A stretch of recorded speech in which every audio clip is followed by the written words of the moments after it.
what's left is right. Chasing stars and holding you. I can't see the end, but we'll see it through.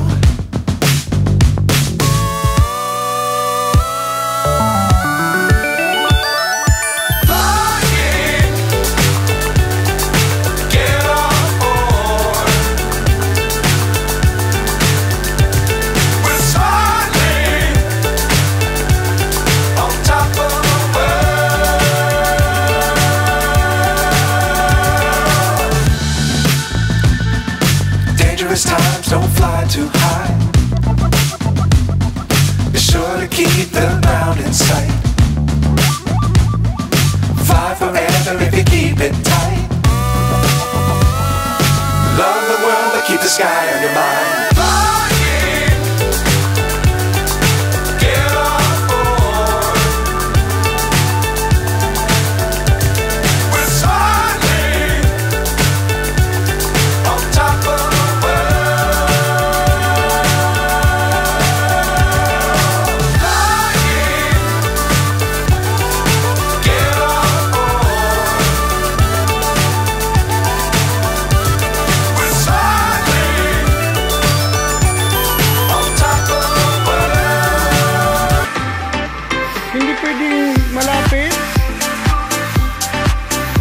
Ma'am, ayos pala itong gagawin mong exercise.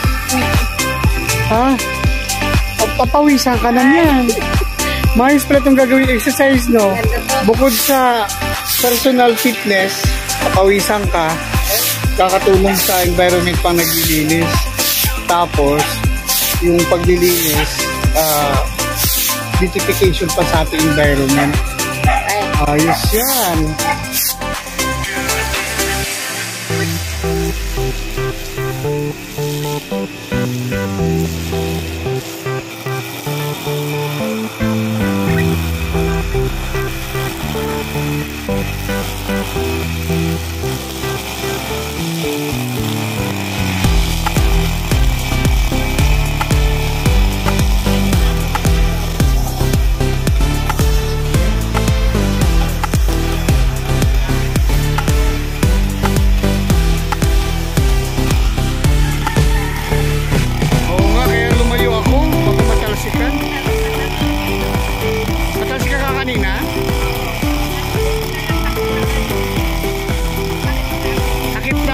Bote.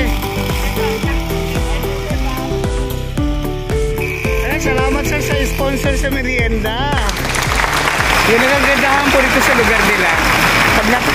Pag natapat po sa kanila yung yung naglilinis, Ayan, kagaya ni Sen, may pamerienda po yan. Salamat po sa merienda ninyo. Ayan. Susundan ko lang to, sir. Balikan ko yan.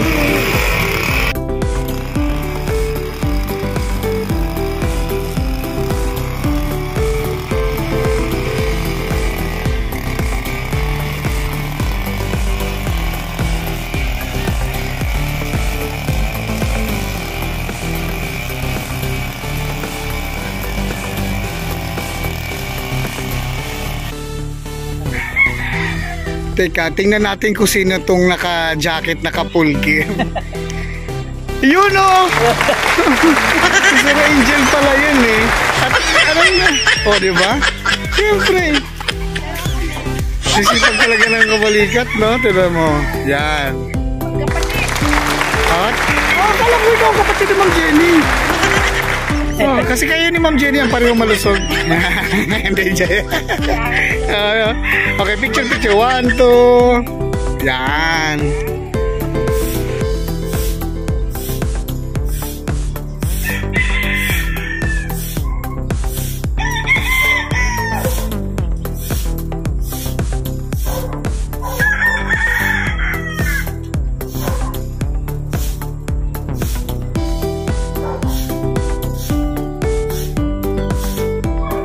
Ilang vlogger ninyo ay naimbitahan po akong i-document yung kanilang task ngayon dito sa kanilang village.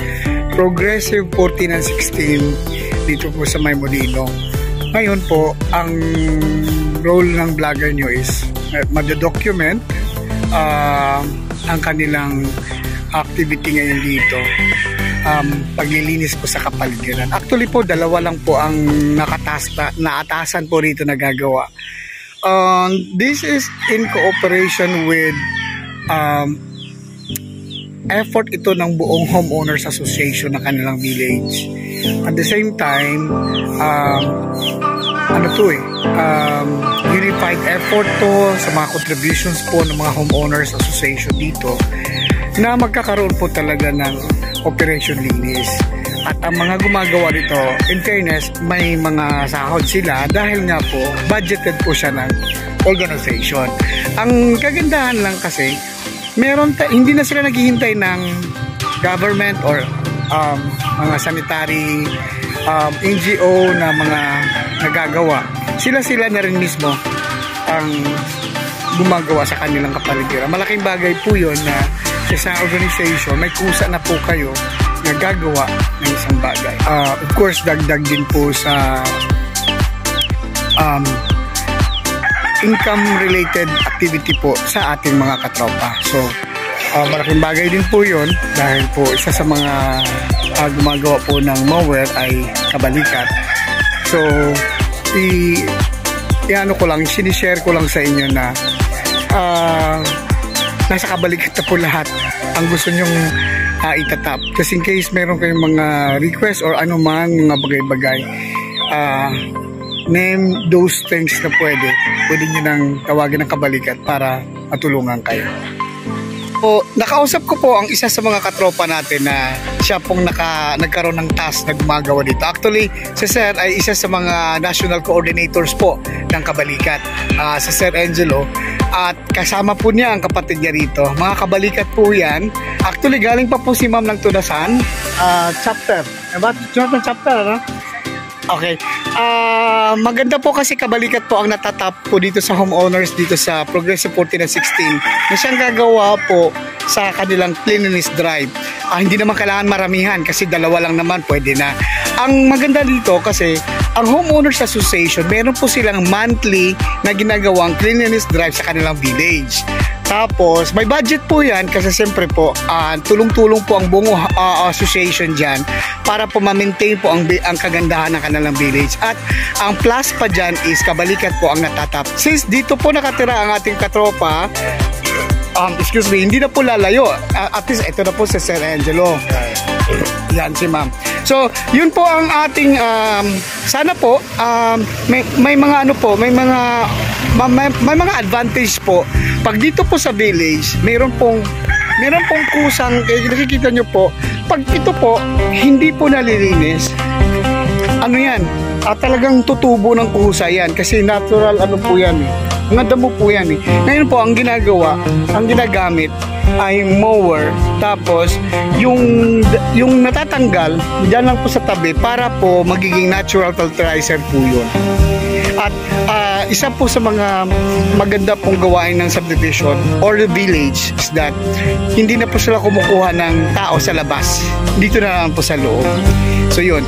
At mamimaintain pa nila yung cleanliness ng kanilang village. At the same time, natutulungan din nila yung ating mga katropa dito. So monthly nilang ginagawa yan. Monthly, sir?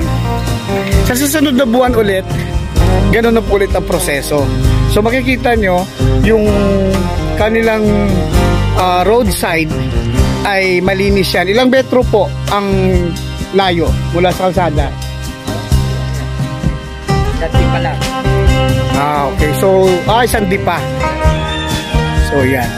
Papakita ko po sa inyo yung kanilang mapa kung saan iikot po ang cleanliness drive dito sa kanilang village.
Kita nyo po, lahat po ng kalye dito sa village nila ay talagang dadaanan ng mower at more or less natatapos to 2 to 3 days gawa ng marami din kalye dito sa kanilang village.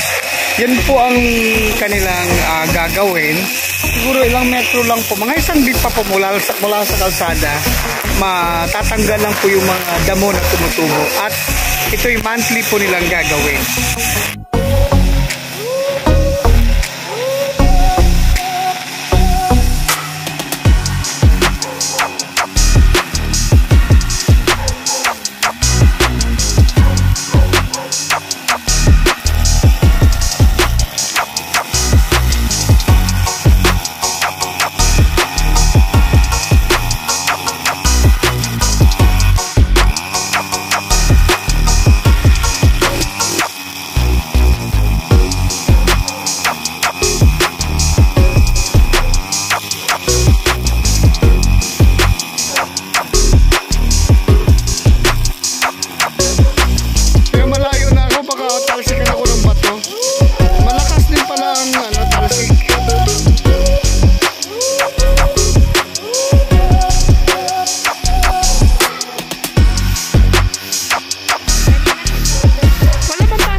Maganda at least yung mga off ninyo nagagamit ko dito sa ano.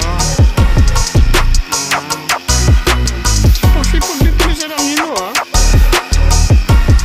Alam mo may 10 anak na pinapalaki no?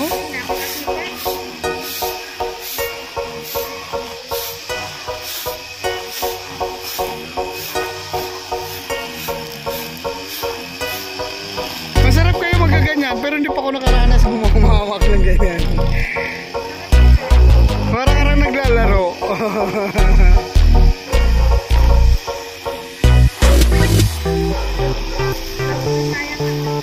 Oo nga.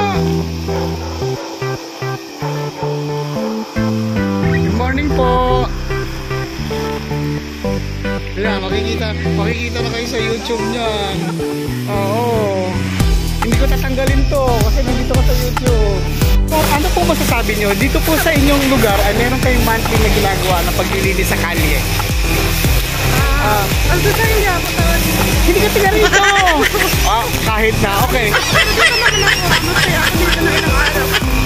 Pero di ba maganda kung monthly ginagawa na yung nagagawa. Sana walang mga ganito. No? Oo, at least wala nang tutubo kasi monthly naman ginagawa natin. Okay, salamat po. Ano pangalan nila? Jack. Jack. Okay. Alright, salamat po. Mali ang natanungan natin, hindi naman sa tiga rito.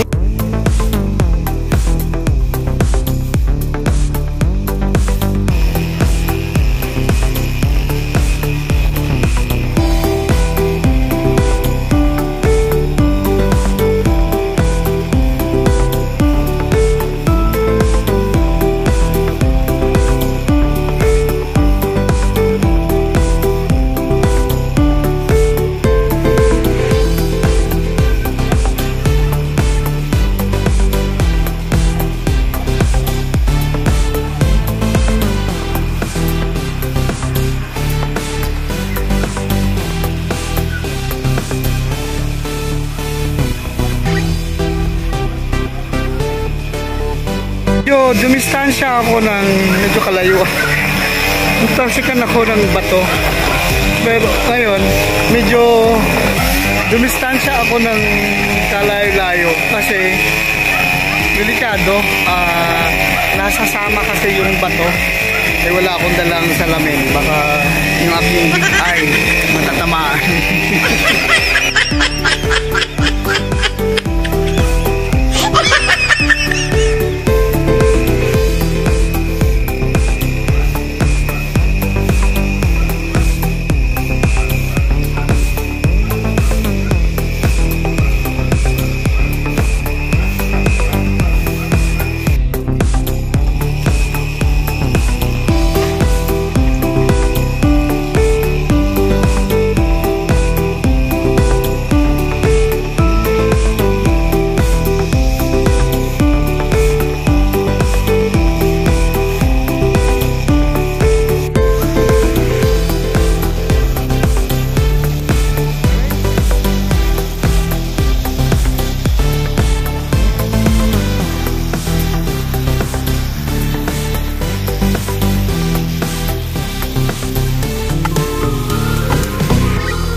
Tingnan mo, kailangan talaga magkumpletong gear kasi ang hirap pag natatalsikan ng ano.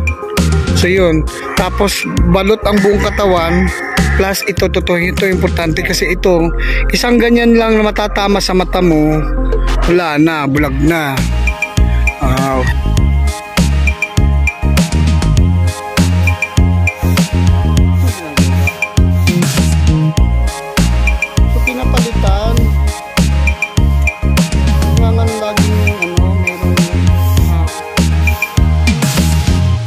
Pag tumama sa bato, ano?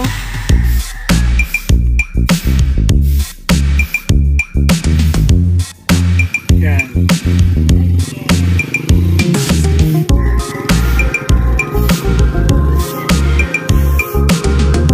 So sa tuwing medyo malayo-layo na, kaya nilipat siya gamit mo ng tricycle.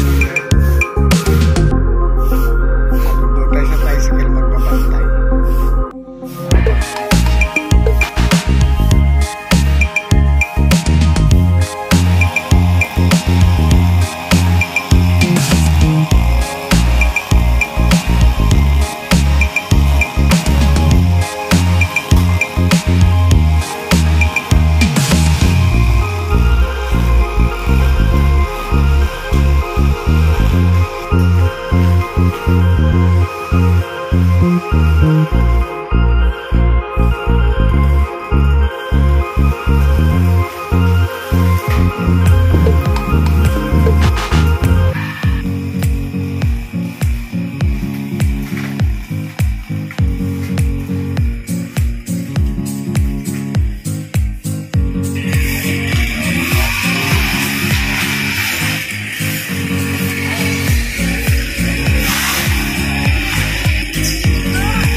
Ayun oh.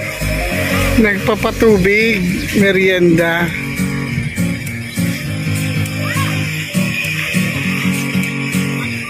Tatawagin ko.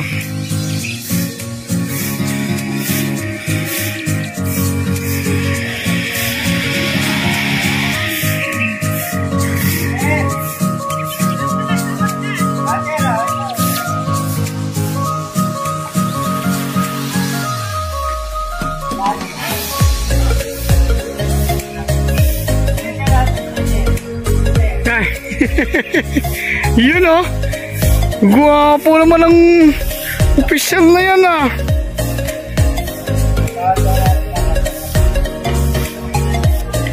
Yeah, good morning sir. Good morning po. Tama po natin. Actually po si sir isa po sa mga officer po ng Kabalikat. Sir, ano po niyo sa katungkulan niyo po sa Kabalikat? Ano ako, treasurer sa Kabalikat. For dito sa Homeowners Association, ano po ang katungkulan niyo? Sergeant at Arms. Okay. Peace and order po ang hawak. Okay. Peace and order. Sir, ano po? Kagaya po, nakikita ko po kasi kaninang umaga na nasubaybayan ko po yung pag-clean up nila dito.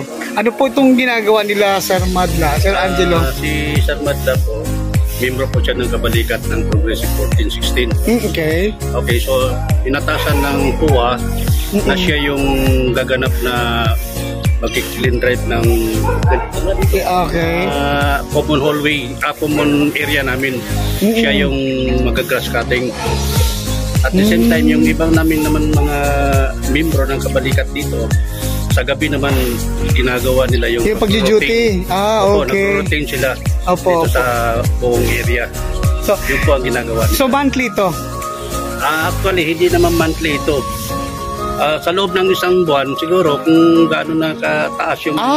okay. So siya yung nagiging maintenance namin dito. Ang galing, no? So at least na-utilize nyo po yung ating mga katropa. Dagdag kita din po ito sa mga Kabalikat natin.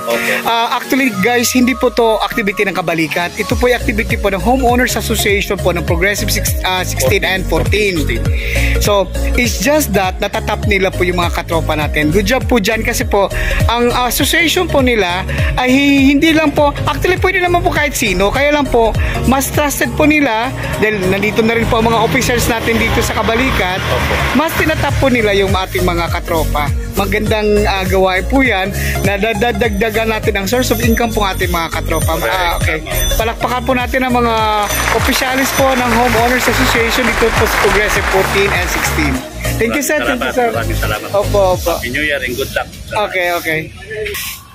So yun, sana hindi lang manggagaling sa organization or hindi lang dito na organization may ganitong initiative po. Actually po, since organized po ng isang lugar, talagang po pwede namang maging ganon. Pero sana po doon sa ibang lugar na magkaroon po ng initiative at wag na po kayong lumayo. Kung meron naman po kayong katropa na matatap natin, malaking bagay po yun na matatap natin yung mga katropa. Dagdag source of income po yun sa mga katropa. Malaking tulong po yun sa mga katropa natin na sila na rin ang matatap natin. Hindi ko naman po sinabi na magaling sila kasi meron silang ganito, pero ito'y challenge po sa ibang mga organization, NGO na sa ibang lugar na hindi lang po papakitang tao po ang paggagawa kasi ito hindi lang naman po hindi lang pala monthly ginagawa nila to dito sa lugar nila. So as long as tumubo na yung mga grass dito po sa paligid nila, gagawin nila, request nila yan. At malaking bagay po yan na isa sa mga katropa natin ang